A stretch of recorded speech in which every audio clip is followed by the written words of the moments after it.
ಈ ದಿವಸ ನಾವು ಎಫೆಸ ಪತ್ರಿಕೆ 1ನೇ ಅಧ್ಯಾಯ 11-12ನೇ ವಚನವನ್ನು ನಾವು ನೋಡುವಾಗ ಅಲ್ಲಿ ಇರುವಂಥ ಸತ್ಯಗಳನ್ನು ಗ್ರಹಿಸಿಕೊಳ್ಳೋದಕ್ಕೆ ಸಾಧ್ಯ ಆಗ್ತದೆ. ಸತ್ಯವೇದ ಇರುವುದಾದ ದಯಮಾಡಿ ನನ್ನೊಟ್ಟಿಗೆ ಎಫೆಸ ಪತ್ರಿಕೆ 1ನೇ ಅಧ್ಯಾಯ 11 ಮತ್ತು 12ನೇ ವಚನ ನೋಡಬೇಕೆಂಬುದಾಗಿ ನಿಮ್ಮನ್ನು ಕೇಳಿಕೊಳ್ತೇನೆ. ಅಲ್ಲಿ ಹೀಗೆ ಬರೆಯಲ್ಪಟ್ಟಿದೆ, ಇದಲ್ಲದೆ ಆತನಲ್ಲಿ ನಾವು ದೇವರ ಸ್ವಕೀಯ ಪ್ರಜೆಯಾದೆವು. ಬರಬೇಕಾದ ಕ್ರಿಸ್ತನನ್ನು ಎದುರು ನೋಡುತ್ತಿದ್ದ ನಾವು ತನ್ನ ಮಹಿಮೆಯನ್ನು ಪ್ರಖ್ಯಾತಿಪಡಿಸಬೇಕೆಂದು ಸಮಸ್ತ ಕಾರ್ಯಗಳನ್ನು ತನ್ನ ಇಷ್ಟದಂತೆ ನಡೆಸುವ ದೇವರು ತನ್ನ ಸಂಕಲ್ಪದ ಮೇರೆಗೆ ನಮ್ಮನ್ನು ಆದಿಯಲ್ಲಿಯೇ ಆರಿಸಿಕೊಂಡನು ಎಂಬುದಾಗಿ. In him also we have obtained an inheritance, being predestinated according to the purpose of him who works all things according to the counsel of his will, that we who first trusted in Christ should be to the praise of his glory. ದೇವರು ಈ ಮಾತುಗಳನ್ನು ನಮಗೆ ಆಶೀರ್ವದಿಸಿಕೊಡಲಿ. ನಾವು ಪ್ರಾರ್ಥನೆ ಮಾಡೋಣ. ನಮ್ಮ ಪ್ರೀತಿಯುಳ್ಳ ತಂದೆಯಾದ ದೇವರೇ, ಓದಿದಂಥ ಜೀವುಳ್ಳ ವಾಕ್ಯಗಳನ್ನು ನಮಗೆ ಆಶೀರ್ವದಿಸಿಕೊಡು. ನಮ್ಮ ಆತ್ಮೀಯ ಕಣ್ಣುಗಳನ್ನು ತೆರೆಯ ಮಾಡು. ಇದರ ಗೂಢಾರ್ಥಗಳು ಸತ್ಯಗಳನ್ನು ಗ್ರಹಿಸಿಕೊಳ್ಳುವಂಥ ಕೃಪೆಗೆ ನಡೆಸು. ಕರ್ತನೆ, ನಮ್ಮ ಸ್ವಂತ ಶಕ್ತಿ ಜ್ಞಾನದಿಂದ ನಿನ್ನ ವಾಕ್ಯ ಗ್ರಹಿಸಲಾರೆವಪ್ಪ, ಹೇಳಲಾರೆವು. ದೇವರೇ, ನಿನ್ನ ಆತ್ಮನ ಸಹಾಯ ನಮಗೆಲ್ಲ ಸಮಯದಲ್ಲಿ ನಮಗೆ ಬೇಕು. ಈ ಕಾರ್ಯಕ್ರಮವನ್ನು ಕೇಳುವಂಥ ಒಬ್ಬೊಬ್ಬರನ್ನು ನೀನು ಕರುಣಿಸು. ನಮ್ಮ ಹೃದಯಗಳು ನೋಡ್ತಾ ಇದ್ದಿ, ಯಾರ ಸ್ಥಿತಿಗಳು ಯಾವ್ಯಾವ ರೀತಿ ಉಂಟು ಕರ್ತನೆ, ಒಬ್ಬೊಬ್ಬರನ್ನು ಕರ್ತನೆ ನೀನು ಸತ್ಯದಲ್ಲಿ ಸೇರಿಸಿ ಪ್ರತಿಷ್ಠೆಪಡಿಸಿ ನಿನ್ನ ಜೀವದ ಮಾರ್ಗದಲ್ಲಿ ನೀನು ನಡೆಸು ಎಂಬುದಾಗಿ ಬೇಡ್ತೇನೆ. ಯಾರಲ್ಲಿ ಯಾವ ಕಷ್ಟ ಉಂಟು, ಸಮಸ್ಯೆ ಉಂಟು, ಕೊರತೆ ಉಂಟು, ಅನಾರೋಗ್ಯ ಉಂಟು ಕರ್ತನೆ, ಎಲ್ಲವುಗಳನ್ನು ನೋಡುವಂಥ ದೇವರೇ, ನಿನ್ನ ಮಕ್ಕಳನ್ನು ಕರುಣಿಸಿ ನಿನ್ನ ಅನ್ಯೋನ್ಯತೆಯಲ್ಲಿ ಮತ್ತು ನಿನಗೆ ತಕ್ಕ ಹಾಗೆ ಸಮರ್ಪಣೆಯ ಜೀವಿತದಲ್ಲಿ ಜೀವಿಸುವಂತೆ ಅವರೆಲ್ಲರ ಕೊರತೆಗಳನ್ನು ನಿವಾರಿಸಬೇಕೆಂಬುದಾಗಿ ನಾನು ಬೇಡ್ತೇನೆ. ನಿನ್ನ ಆತ್ಮನ ಕಾರ್ಯವನ್ನು ಸಾಧಿಸಿ ಈಗಲೂ ಈ ಜೀವಳ ವಾಕ್ಯದ ಮೂಲಕವಾಗಿ ನಮ್ಮನ್ನು ಇನ್ನೂ ಹೆಚ್ಚಿನ ರೀತಿಯಲ್ಲಿ ಬಲಪಡಿಸಿ ನಿನ್ನ ಮಹಿಮೆಗಾಗಿ ನಡೆಸಪ್ಪ. ಯೇಸು ಕ್ರಿಸ್ತನ ಹೆಸರನ್ನು ನಾನು ಬೇಡ್ತೇನೆ ತಂದೆಯೇ, ಆಮೇನ್. ಪ್ರಿಯರೇ, ಈ ಒಂದು ಓದಿದಂಥ ಭಾಗ 1ನೇ ಅಧ್ಯಾಯ 11-12ನೇ ವಚನದಲ್ಲಿ ನಾವು 3 ಸತ್ಯಗಳನ್ನು ನಾವು ನೋಡಲಿಕ್ಕಿದ್ದೇವೆ. ಇರುವಂಥ ಸಂಕ್ಷಿಪ್ತವಾದಂಥ ಸಮಯದಲ್ಲಿ ಇದರಲ್ಲಿ ಇರ್ತಕ್ಕಂಥ 3 ಸಂಗತಿಗಳು. ಮೊದಲನೇದಾಗಿ ಹೀಗೆ ಉಂಟೇನೆಂದರೆ, ಆತನಲ್ಲಿ ನಾವು ದೇವರ ಸ್ವಕೀಯ ಪ್ರಜೆಯಾದೆವು ಎಂಬುದಾಗಿ. ಎರಡನೇದಾಗಿ, ನಾವು ತನ್ನ ಮಹಿಮೆಯನ್ನು ಪ್ರಖ್ಯಾತಿಪಡಿಸಬೇಕೆಂಬುದಾಗಿ ದೇವರು ನಮ್ಮ ನಡೆಸಿದ್ದಾನೆ. ಮೂರನೇದಾಗಿ, ತನ್ನ ಸಂಕಲ್ಪದ ಮೇರೆಗೆ ನಮ್ಮನ್ನು ಆದಿಯಲ್ಲಿಯೇ ಆರಿಸಿಕೊಂಡನು ಎಂಬುದಾಗಿ. ದೇವರಾತ್ಮನ ಸಹಾಯದಿಂದ ಈ ಒಂದು ವಾಕ್ಯದ ವಿವರಣೆಯಲ್ಲಿ ನಾವು ಹೆಚ್ಚು ಕರ್ತನ ಕಾರ್ಯಗಳನ್ನು ಗ್ರಹಿಸಿಕೊಳ್ಳೋದಕ್ಕೆ ನಮಗೆ ಸಾಧ್ಯ ಆಗ್ತದೆ ಎಂಬುದಾಗಿ ನಾನು ನಂಬ್ತೇನೆ. ಅಲ್ಲಿ ಮೊದಲನೇ ಸಂಗತಿ ನಾವು ಆಲೋಚನೆ ಮಾಡಬೇಕಾದ್ರೆ ಅದು ಹೀಗೆ ಉಂಟು, ಇದರಲ್ಲಿ ಆತನಲ್ಲಿ ನಾವು ಏನಾಗಿದ್ದೇವಂತೆ, ದೇವರ ಸ್ವಕೀಯ ಪ್ರಜೆಯಾದೆವು ಎಂಬುದಾಗಿ. ಇದು ಭಾಳ ಒಂದು ವಿಶೇಷವಾದ ಸಂಗತಿ. ಇದು ಪೌಲನು ತರಿಸಿರುವ ಸಂಗತಿ. ದೇವ್ರ ಜನರಿಗಿರುವಂಥ ಆಲೋಚನೆ ಅಂದರೆ ನಾವು ಯಾರಾಗಿದ್ದೇವೆ ಅನ್ನುವಂಥದ್ದು.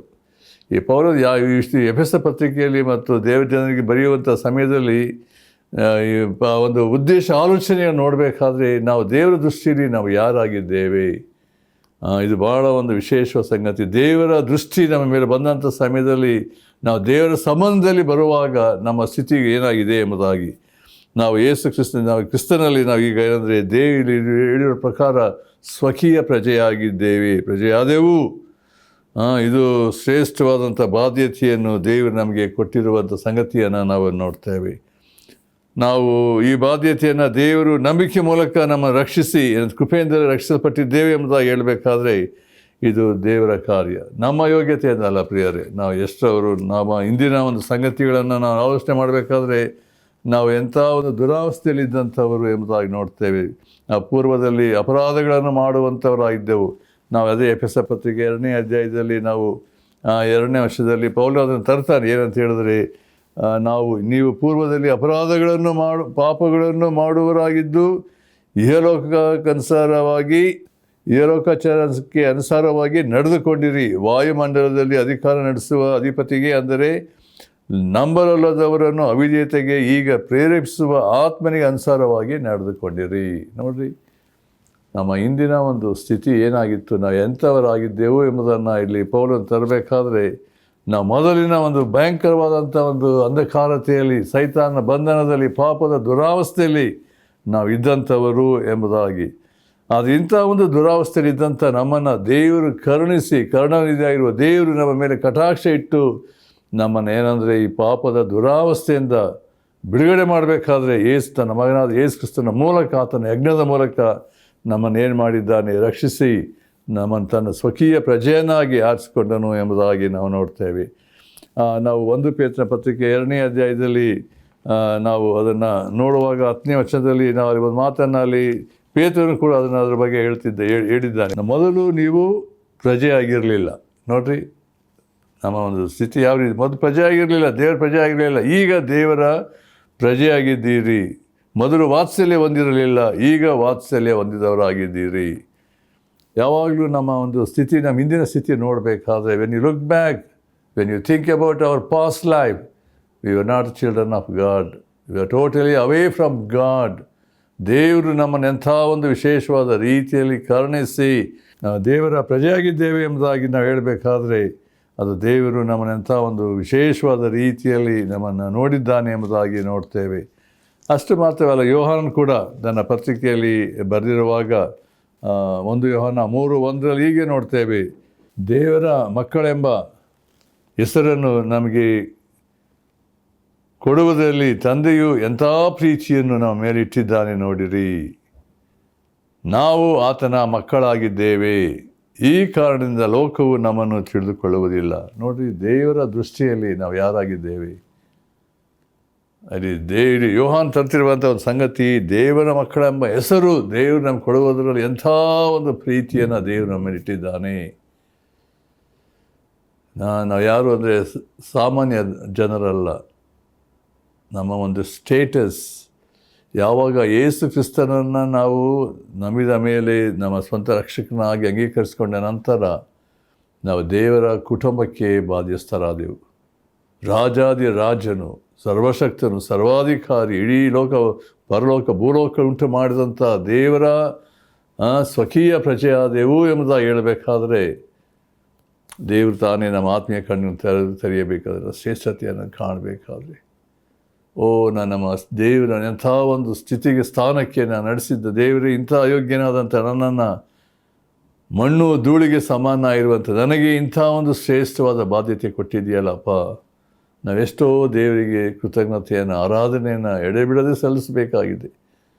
ಅದರಿಂದ ಈ ವಾಕ್ಯದ ಸತ್ಯತೆಗಳಲ್ಲಿ ನೋಡಬೇಕಾದ್ರೆ, ದೇವರೇ ತನ್ನ ಆತ್ಮನ ಮೂಲಕವಾಗಿ ನಾವು ಪ್ರಕಟಿಸುವಾಗ ನಮಗೇನಾಗ್ತದೆ, ದೇವರ ಆಲೋಚನೆಗಳಲ್ಲಿ ನಾವು ದೇವರ ಮಕ್ಕಳಾಗಿದ್ದೇವೆ ಎಂಬುದಾಗಿ ನೋಡಬೇಕಾದ್ರೆ, ಇದು ವಿಶೇಷವಾಗಿ ನಾವು ಹೇಗೆ ದೇವರ ಮಕ್ಕಳಾದೆವು ಅಂತ ಹೇಳುವಾಗ, ಯೋಹಾನ ಸುವಾರ್ತೆ 1:12 ನೋಡುವಾಗ, ಯಾರ್ಯಾರು ಆತನನ್ನು ಅಂಗೀಕರಿಸಿದರೋ, ಅಂದರೆ ಆತನ ಹೆಸರಲ್ಲಿ ನಂಬಿಕೆ ಇಟ್ಟರೋ ಅವರಿಗೆ ದೇವರ ಮಕ್ಕಳಾಗುವ ಅಧಿಕಾರ ಕೊಟ್ಟನು ಎಂಬುದಾಗಿ ನೋಡ್ತೇವೆ.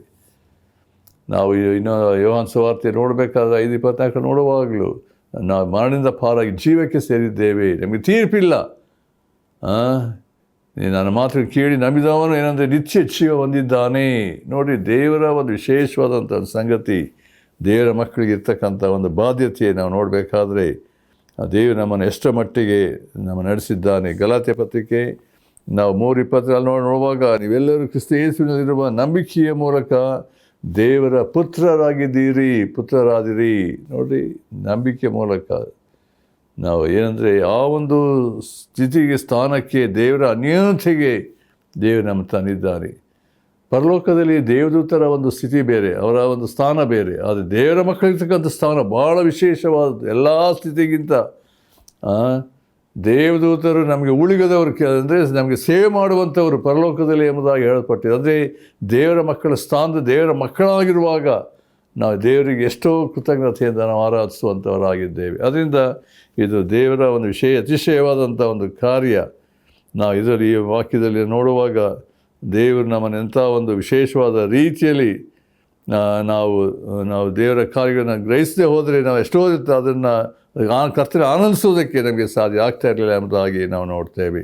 ದೇವರು ತನ್ನ ಸ್ವಂತ ಜನರಾದಂಥ ಇಸ್ರಾಯೇಲನ್ನು ಆರಿಸ್ಕೊಂಡು, ಯಾರು ಐಗುಪ್ತದಿಂದ ಅವರ ಕಾನಾನ್ ದೇಶ ನಡೆಸಬೇಕಾದ್ರೆ ಕರ್ತನು ಅವರಿಗೆ ಪದೇ ಪದೇ ಹೇಳಿದ ಮಾತು ನಾನು ಏನಂತಂದರೆ ನಾವು ಇದು ಪ್ರತ್ಯೇಕವಾಗಿ ಧರ್ಮೋಪದೇಶಕಾಂಡ 4ನೇ ಅಧ್ಯಾಯ 20ನೇ ವಚನದಲ್ಲಿ ನಾವು ನೋಡಬೇಕಾದ್ರೆ ಇಸ್ರಾಯೇಲರು ದೇವರ ಸ್ವಕೀಯ ಪ್ರಜೆ. ಅಲ್ಲಿ ಇರುವಂಥ ಒಂದು ಸಂಗತಿ ಏನಂದರೆ ದೇವರು ಅವರನ್ನು ಏನಂದರೆ ಪ್ರತ್ಯೇಕವಾದ ರೀತಿಯಲ್ಲಿ ಅವ್ರನ್ನ ಆರಿಸ್ಕೊಂಡಿದ್ದಾನೆ. 32ನೇ ಅಧ್ಯಾಯ 9ನೇ ವಚನದಲ್ಲೂ ನೋಡಬೇಕಾದ್ರು ಅಲ್ಲಿರುವಂಥ ವಿಷಯ, ದೇವರು ಪ್ರತ್ಯೇಕವಾಗಿ ತನ್ನ ಜನಾಂಗವಾದ ಇಸ್ರಾಯೇಲರನ್ನು ಆರಿಸಿಕೊಂಡು ಕರೆದು ಪ್ರತ್ಯೇಕಿಸಿದಂಥ ರೀತಿಯಲ್ಲಿ ತನ್ನ ಸಂಬಂಧ ಏನಂದರೆ ಇವರು ನನ್ನ ಪ್ರಜೆಯಾಗಿದ್ದಾರೆ, ಇವರ ಮೂಲಕವಾಗಿ ಅಬ್ರಹಾಮನಿಗೆ ಹೇಳಿದಂಥ ರೀತಿ ಎಲ್ಲ ಜನರಿಗೆ, ಲೋಕದ ಎಲ್ಲರಿಗೆ ಆಶೀರ್ವಾದ ಉಂಟಾಗಬೇಕೆಂಬಂಥ ರೀತಿಯಲ್ಲಿ ವಾಗ್ದಾನಕ್ಕನುಸಾರವಾಗಿ ದೇವರು ಕಾರ್ಯವನ್ನು ಮಾಡ್ತಾ ಬಂದನು ಎಂಬುದಾಗಿ ನಾವು ನೋಡ್ತೇವೆ. ಅದರಿಂದ ಈ ಸಮಯದಲ್ಲಿ ಹೊಸ ಒಡಂಬಡಿಕೆಯಲ್ಲಿ ನೋಡುವಾಗ ನಾವು ದೇವರ ಮಕ್ಕಳು ಅಂದರೆ ಅನ್ಯ ಜನರಾಗಿದ್ದಂಥ ನಮಗಿರ್ತಕ್ಕಂಥ ಬಾಧ್ಯತೆ, ನಾವು ಇಸ್ರಾಯೇಲ್ ಜನರಿಗೆ ಸಂಬಂಧ ಪಡೆದೇ ಇದ್ದರೂ ಸಹ ನಾವು ಯೇಸು ಕ್ರಿಸ್ತನ ಮೂಲಕವಾಗಿ ನಾವು ಪಾಪದ ಬಿಡುಗಡೆ ಉಂಟಾಗಿರುವಾಗ ಆ ಸಂಬಂಧಕ್ಕೆ ಕರ್ತನ ಅನ್ಯೋನ್ಯತೆಗೆ ನಮ್ಮನ್ನು ದೇವರು ನಡೆಸಿ ನಮ್ಮನ್ನು ಪರಲೋಕ ಸಂಸ್ಥಾನವನ್ನಾಗಿ ಮಾಡಿದ್ದಾನೆ. ಆದರೆ ಇನ್ನು 2ನೇ ವಿಷಯಕ್ಕೆ ಬರೋಣ. ನನಗೆ ಸಮಯ ಹೆಚ್ಚು ಇಲ್ಲದೆ ಹೋದ್ರಿಂದ ಕೆಲವು ವಿಷಯಗಳು ಮಾತನ್ನ ಹೇಳಕ್ಕೆ ಇಷ್ಟಪಡ್ತೇನೆ. ಅಲ್ಲಿ ಇರುವಂಥ 2ನೇ ವಿಷಯದಲ್ಲಿ ದೇವರ ಈ ವಾಕ್ಯದಲ್ಲಿ ನಾವು ನೋಡಬೇಕಾದ್ರೆ 11-12 ನೋಡಬೇಕಾದ್ರೆ ಇರುವಂಥದ್ದು, ನಾವು ದೇವರ ಮಹಿಮೆಯನ್ನು ಏನಂದರೆ ಪ್ರಖ್ಯಾತಿಪಡಿಸಬೇಕು ಎಂಬುದಾಗಿ. ದೇವರ ಒಂದು ಉದ್ದೇಶ, ದೇವರ ಆಲೋಚನೆಯಲ್ಲಿ ಇರ್ತಕ್ಕಂಥ ಸಂಗತಿ ಅಂದರೆ ನಾವು ತನ್ನ ಮಹಿಮೆಯನ್ನು ಏನಂದರೆ ಪ್ರಖ್ಯಾತಿಪಡಿಸಬೇಕು. ಅಲ್ಲಿರುವಂಥ ಸಂಗತಿ ದೇವರ ಮಕ್ಕಳಾಗಿದ್ದೇವೆ ಎಂಬ ಒಂದು ಸಂಗತಿ, ಅದರಲ್ಲಿರುವಂಥ ಒಂದು ಉದ್ದೇಶ, ಗುರಿ ಏನಂತ ಹೇಳಿದ್ರೆ ನಾವು ಎಲ್ಲದರಲ್ಲಿಯೂ ದೇವರ ಮಹಿಮೆಯನ್ನು ನಾವು ಪ್ರಖ್ಯಾತಿಪಡಿಸಬೇಕು, ಆತನ ಘನತೆಗಾಗಿ ಜೀವಿಸಬೇಕು, ಆತನ ಚಿತ್ತವನ್ನು ನೆರವೇರಿಸುವಂಥವರಾಗಿರ್ಬೇಕು. ಅದಕ್ಕೋಸ್ಕರ ದೇವರು ತನ್ನ ಆತ್ಮನನ್ನು ಕೊಟ್ಟಿರುವಂಥ ಸಂಗತಿ ಏನಂತ ಹೇಳಿದ್ರೆ ನಾವು ಪವಿತ್ರಾತ್ಮನ ಮೂಲಕವಾಗಿ ನಾವು ಎಲ್ಲದರಲ್ಲಿಯೂ ನಾವು ಕರ್ತನನ್ನು ಮಯಪಡಿಸಿ ಪ್ರದರ್ಶಿಸಿ ನಾವು ಆತನಲ್ಲಿ ಆನಂದಿಸುವಂಥ ಒಂದು ಸಂಗತಿ.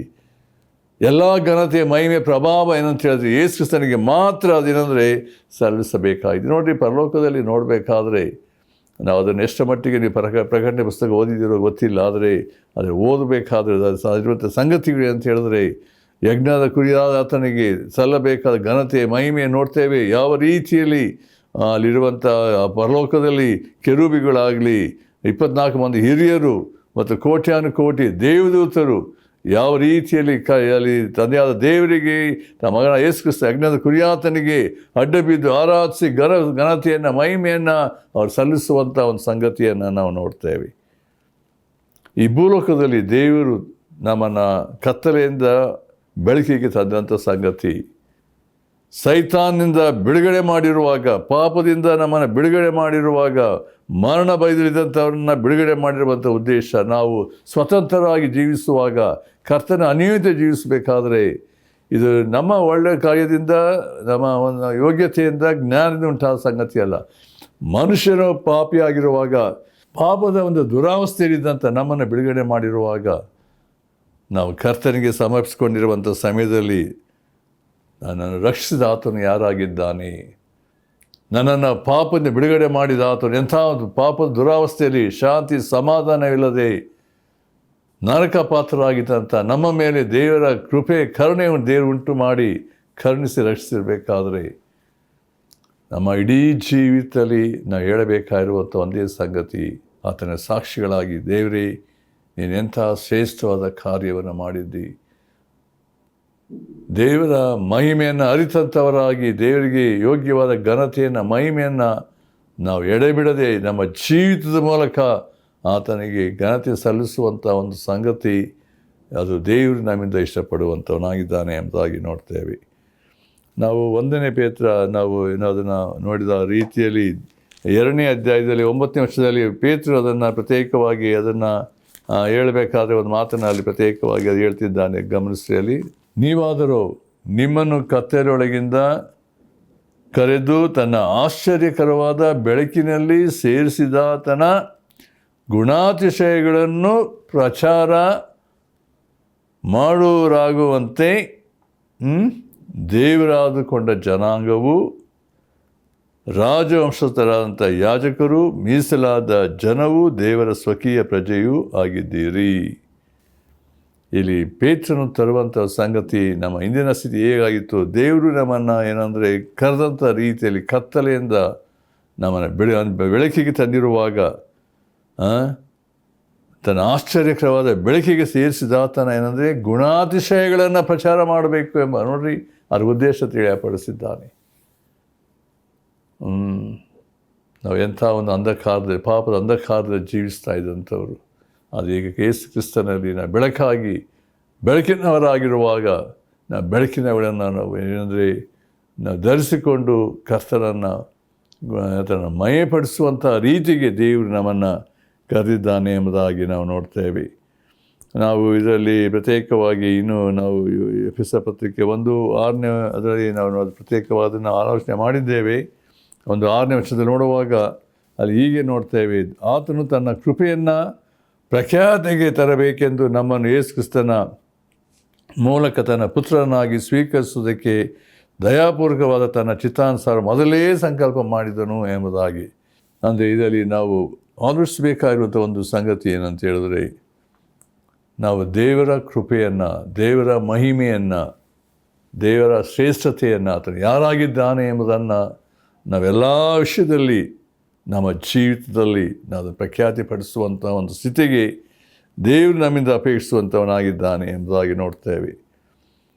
ಯಾವುದೇ ರೀತಿಯಲ್ಲಿ ಆ ದೇವರಿಗೆ ಸಲ್ಲಬೇಕಾದಂಥ ಘನತೆ ಮಹಿಮೆಯನ್ನು ಮನುಷ್ಯರು ಯಾವುದೇ ರೀತಿಯಲ್ಲಿ ಒಂದು ಕೊಡೋದು. ನಾವು ಸತ್ಯವಿದ್ದು ನೋಡಬೇಕಾದ್ರೆ ಪೌಲನು ಬರೆದ ಎಲ್ಲ ಪತ್ರಿಕೆ ನೋಡಬೇಕಾದ್ರೆ ಹೆಚ್ಚಳ ಪಡುವವನು ಕರ್ತನಲ್ಲಿ ಹೆಚ್ಚಳ ಪಡಲಿ. ನಾವು ಮಣ್ಣು ಧೂಳಿಗೆ ಸಮಾನರಾಗಿದ್ದಂಥ ನಮ್ಮನ್ನು ದೇವರು ಕರುಣಿಸಿ ನಮ್ಮನ್ನು ಒಂದು ದೇವರ ಅನ್ಯೋನ್ಯತೆಗೆ ನಡೆಸಿರಬೇಕಾದ್ರೆ ಬೆಳಕಿನ ರಾಜ್ಯದವರನ್ನಾಗಿ ಮಾಡಿರಬೇಕಾದ್ರೆ ನಾವೆಲ್ಲ ಘನತೆಯ ಮಹಿಮೆಯ ಪ್ರಭಾವವನ್ನು ನಾವು ಕರ್ತನಿಗೆ ಸಲ್ಲಿಸುವಂಥವರಾಗಿದ್ದೇವೆ. ನಾವು ದೇವರ ಒಂದು ಸನ್ನಿಧಾನದಲ್ಲಿ ನಾವು ನೋಡುವಾಗ ಪರಲೋಕದ ದೃಶ್ಯವನ್ನು ನೋಡುವಾಗಲೂ ಈ ಭೂಲೋಕದಲ್ಲಿ ಎಲ್ಲ ಸಂಗತಿಗಳನ್ನು ನೋಡುವಾಗ ಎಲ್ಲ ಘನತೆ ಮಹಿಮೆ ಪ್ರಭಾವ ಆತನಿಗೆ ಮಾತ್ರ ಸಲ್ಲುವಂಥದ್ದಾಗಿದೆ. ದೇವರಿಗೆ ಸಲ್ಲಬೇಕಾದ ಘನತೆ ಯಾವ ವ್ಯಕ್ತಿ ತೆಗೆದುಕೊಳ್ಳಕ್ಕೂ ನೋಡಿರಿ, ಸೈತಾನ ಯಾಕೆ ಪರಲೋಕದಿಂದ ದಬ್ಬಲ್ಪಟ್ಟರು ಅಂತ ಹೇಳಿದ್ರೆ ದೇವರಿಗೆ ಸಲ್ಲಬೇಕು ಘನತೆ ತಾನು ಹೊಂದಬೇಕೆಂಬ ರೀತಿ ಅವನ ಬಂದಂಥ ಆಲೋಚನೆ. ಇಮಿಡಿಯೇಟಾಗಿ ದೇವರು ಅವನನ್ನು ಅಂಧಕಾರದಲ್ಲಿ ಬಂಧಿಸಿ ಅವನಿಗೆ ನರಕವನ್ನು ವಿಧಿಸಿದ್ದಾನೆ ಎಂಬುದಾಗಿ ನಾವು ನೋಡ್ತೇವೆ. ಆದ್ದರಿಂದ ಈ ಒಂದು ಎಚ್ಚರಿಕೆ ದೇವರು ತನ್ನ ವಾಕ್ಯದಲ್ಲಿ ನಮಗೆ ತಿಳಿಯಪಡಿಸುವಂಥ ರೀತಿಯಲ್ಲಿ ನೋಡುವಾಗ ನಾವು ದೇವರ ಮಹಿಮೆಯನ್ನು ನಾವು ಯಾವಾಗಲೂ ಏನಂದರೆ ಆತನ ಘನತೆಯನ್ನು ಅರಿತು ಮಯಪಡಿಸುವಂಥ ಒಂದು ಸಂಗತಿ. ಮೂರನೇದಾಗಿ ನಾನು ನೋಡುವಾಗ ಇನ್ನೂ ಅನೇಕ ಸಂಗತಿ ಉಂಟು. ನಾನು ಅದರಿಂದ ಅಲ್ಲಿ ಕೆಲವು ವಿಷಯಗಳನ್ನು ಮಾತು ಹೇಳಲಿಕ್ಕೆ ಇಷ್ಟಪಡ್ತೇನೆ. ಅಲ್ಲಿ ಪೌಲನು ತರುವಂಥ ಒಂದು ಆಲೋಚನೆ ಭಾಳ ಪ್ರಾಮುಖ್ಯವಾಗಿ ಏನು ಹೇಳ್ತಿದ್ದಾನೆ, ತನ್ನ ಸಂಕಲ್ಪದ ಮೇರೆಗೆ ನಮ್ಮನ್ನು ಆದಿಯಲ್ಲಿಯೇ ಆರಿಸಿಕೊಂಡನು ಎಂಬುದಾಗಿ. Being predestinated according to the purpose of him who works all things according to the counsel of his will ಎಂಬುದಾಗಿ ಹೇಳಲ್ಪಟ್ಟಿದೆ. ದೇವರ ಉದ್ದೇಶ ಸಂಕಲ್ಪದಲ್ಲಿ ಇರುವಂಥ ಸಂಗತಿ ಏನಂತ ಹೇಳಿದ್ರೆ, ತನ್ನ ಸಂಕಲ್ಪದ ಮೇರೆಗೆ ನಮ್ಮನ್ನು ಆದಿಯಲ್ಲಿಯೇ ಆರಿಸಿಕೊಂಡನು. ಇದು ಮನುಷ್ಯ ಜ್ಞಾನದಲ್ಲಿ ಅರ್ಥ ಮಾಡಿಕೊಳ್ಳೋಕ್ಕೆ ಸಾಧ್ಯತೆ ಇಲ್ಲ ಪ್ರಿಯರೇ. ದೇವರು ನಮ್ಮನ್ನು ಎಷ್ಟರ ಮಟ್ಟಿಗೆ ನಮ್ಮನ್ನು ಆರಿಸ್ಕೊಂಡಂಥ ರೀತಿಯಲ್ಲಿ ದೇವರು ಮೊದಲೇನೆಲ್ಲ ಏರ್ಪಾಡು ಮಾಡಿ ಸಂಕಲ್ಪಿಸಿದ್ದಾನೆ ಎಂಬ ಸಂಗತಿಗಳು. ದೇವರು ಆದಿಯಲ್ಲಿ ನಮ್ಮನ್ನು ಆರಿಸಿಕೊಂಡು ಆ ಉದ್ದೇಶ ಆಲೋಚನೆಗಳು ಯಾವ ರೀತಿ ಇರಬೇಕೆಂಬುದಾಗಿ ದೇವರು ಯಾವುದೇ ವ್ಯತ್ಯಾಸವಿಲ್ಲದೆ ತನ್ನ ಉದ್ದೇಶಗಳನ್ನು ನಮ್ಮಲ್ಲಿ ನೆರವೇರಿಸಬೇಕು, ತನ್ನ ಮಕ್ಕಳಲ್ಲಿ ನೆರವೇರಿಸಬೇಕೆಂಬಂಥ ರೀತಿಯಲ್ಲಿ ಆತನ ಕಾರ್ಯವನ್ನು ಮಾಡ್ತಾ ಬಂದನು ಎಂಬುದಾಗಿ ನೋಡ್ತೇವೆ. ದೇವರು ಯಾರನ್ನು ಕರುಣಿಸಿದರೂ ಯಾರನ್ನು ಕಠಿಣಪಡಿಸಿದರು ಏನಂದರೆ ಎಲ್ಲವೂ ತನ್ನ ಇಷ್ಟಾನುಸಾರವಾಗಿ ಉಂಟು ಎಂಬುದಾಗಿ ನೋಡ್ತೇವೆ. ನಾವು ದೇವರ ದೃಷ್ಟಿಯಲ್ಲಿ ದೇವರ ಎಣಿಕೆಯಲ್ಲಿ ನಾನು ಕಂಡು ಬಂದಿದ್ದೇನೆ ಅಂತ ಹೇಳಬೇಕಾದ್ರೆ ಇದು ನನ್ನ ಯೋಗ್ಯತೆ ಅಂತಲ್ಲ. ಇದು ನನ್ನ ಯೋಗ್ಯತೆ, ನಾನು ಅಂಥವನು ಎಂಬುದಾಗಿ ನನ್ನ ಬ್ಯಾಕ್ಗ್ರೌಂಡ್ ಇಂಥದ್ದು ಅದೇನು ಅಲ್ಲವೇ ಅಲ್ಲ. ಇದು ದೇವರ ಇಚ್ಛೆ, ದೇವರ ಆಲೋಚನೆಯಲ್ಲಿ ನಾವು ಕಂಡು ಬಂದಿರುವಾಗ ದೇವರು ತನ್ನ ಉದ್ದೇಶಗಳನ್ನು ನಮ್ಮ ನೆರವೇರಿಸಬೇಕೆಂಬುದಾಗಿ ನಮ್ಮನ್ನು ಆದಿಯಲ್ಲಿಯೇ ಆರಿಸಿಕೊಂಡರು. ದೇವರ ಉದ್ದೇಶ ಏನಾಗಿತ್ತು? ನಾವು ಅನೇಕ ಸಂಗತಿಗಳನ್ನು ಆಲೋಚನೆ ಮಾಡಬೇಕಾದ್ರೆ ದೇವರು ಇಸ್ರಾಯೇಲರನ್ನು ಆರಿಸಿಕೊಂಡಂಥ ನಡೆಸುವಂಥ ರೀತಿಯನ್ನು ಆಲೋಚನೆ ಮಾಡಿದ್ದೇವೆ. ದೇವರ ಉದ್ದೇಶ ತಾನು ಯಾರಾಗಿದ್ದೇನೆ ಎಂಬುದನ್ನು ಅವರು ತಿಳ್ಕೊಳ್ಬೇಕೆಂಬುದಾಗಿ ದೇವರ ಉದ್ದೇಶವಾಗಿತ್ತು ಎಂಬುದಾಗಿ ದೇವರು ಇಸ್ರಾಯೇಲರನ್ನು ಆರಿಸಿಕೊಂಡ ಎಂಬುದಾಗಿ ನೋಡ್ತೇವೆ. ಆದರೆ ದೇವರು ನನ್ನನ್ನು ನಿನ್ನನ್ನು ಈ ಹೊಸ ಒಡಂಬಡಿಕೆಯಲ್ಲಿ ನೋಡಬೇಕಾದ್ರೆ ಅನ್ಯ ಜನರಾಗಿಂತ ನಮ್ಮನ್ನು ಆರಿಸ್ಕೊಂಡಂಥ ರೀತಿ ನೋಡಬೇಕಾದ್ರೆ ಅಲ್ಲಿರುವಂಥ ಸಂಗತಿ ಏನಂದರೆ ತಾನು ಯಾರಾಗಿದ್ದಾನೆ, ದೇವರು ತಾನು ಯಾರಾಗಿದ್ದಾನೆ ಎಂಬುದನ್ನು ನಾವು ತಿಳ್ಕೊಳ್ಬೇಕು ಮತ್ತು ತನ್ನ ಶ್ರೇಷ್ಠತೆಯನ್ನು ನಾವು ಎಲ್ಲ ಸಮಯದಲ್ಲಿ ಭಯಭಕ್ತಿಯಿಂದ ನಾವು ಕರ್ತನ ಮಕ್ಕಳಾಗಿ ಆತ ಮಯಪಡಿಸಬೇಕೆಂಬಂಥ ಉದ್ದೇಶ, ದೇವರು ನಮ್ಮನ್ನು ಆರಿಸ್ಕೊಂಡಂಥ ಉದ್ದೇಶ ಎಂಬುದಾಗಿ ನೋಡ್ತೇವೆ. ಎರಡನೇದಾಗಿ ನೋಡುವಾಗ ತನ್ನ ಚಿತ್ತವನ್ನು ಏನಂದರೆ ನಮ್ಮಲ್ಲಿ ನೆರವೇರಿಸಬೇಕೆಂಬುದಾಗಿ ದೇವರು ನಮ್ಮನ್ನು ಆರಿಸ್ಕೊಂಡವನು.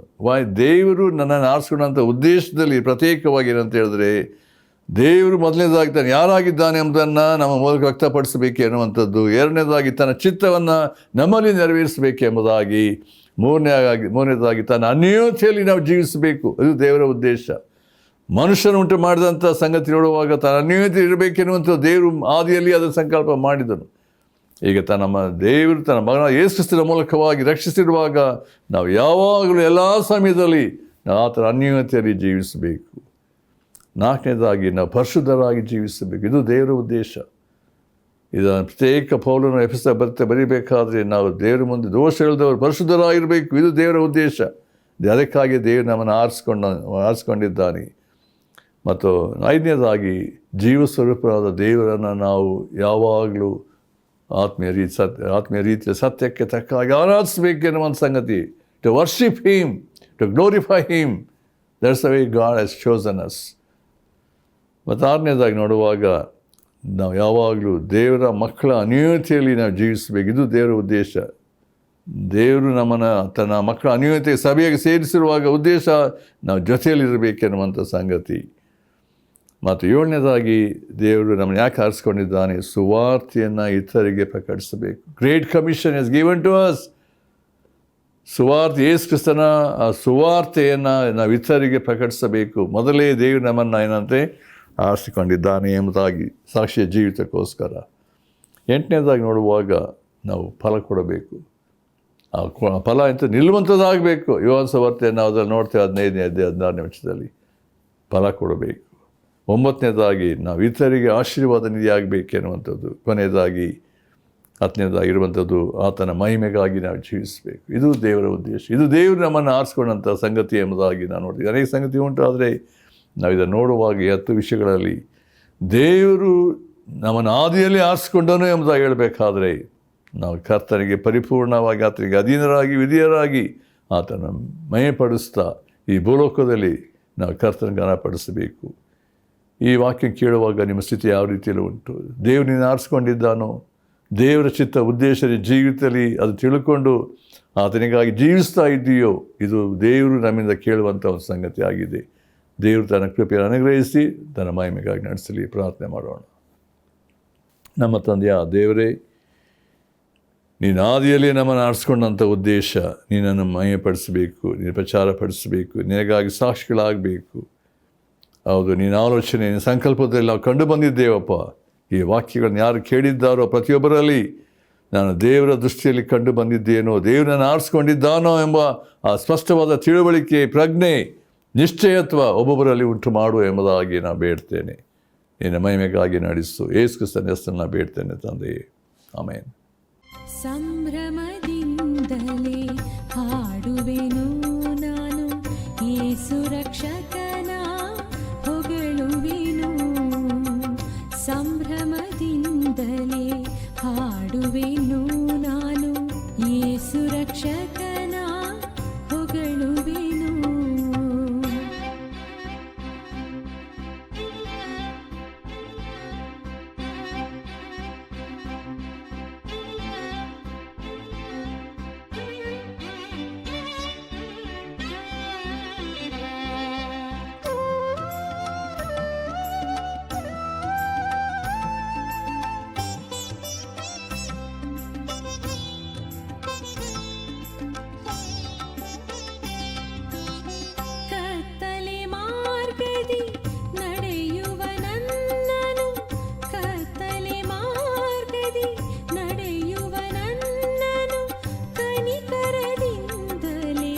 ಕರೆದಿದೆ ದೇವಾ, ಕನಿಕರದಿಂದಲೇ ಕರೆದಿದೆ ದೇವಾ.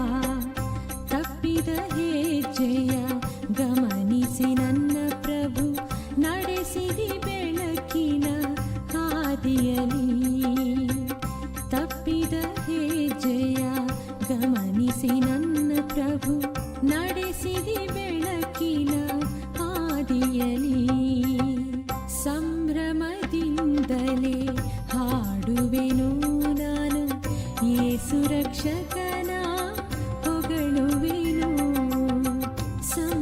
ಸಂಭ್ರಮದಿಂದಲೇ ಹಾಡುವೆನು ನಾನು, ಯೇಸು ರಕ್ಷಕನ ಹೊಗಳುವೆನು.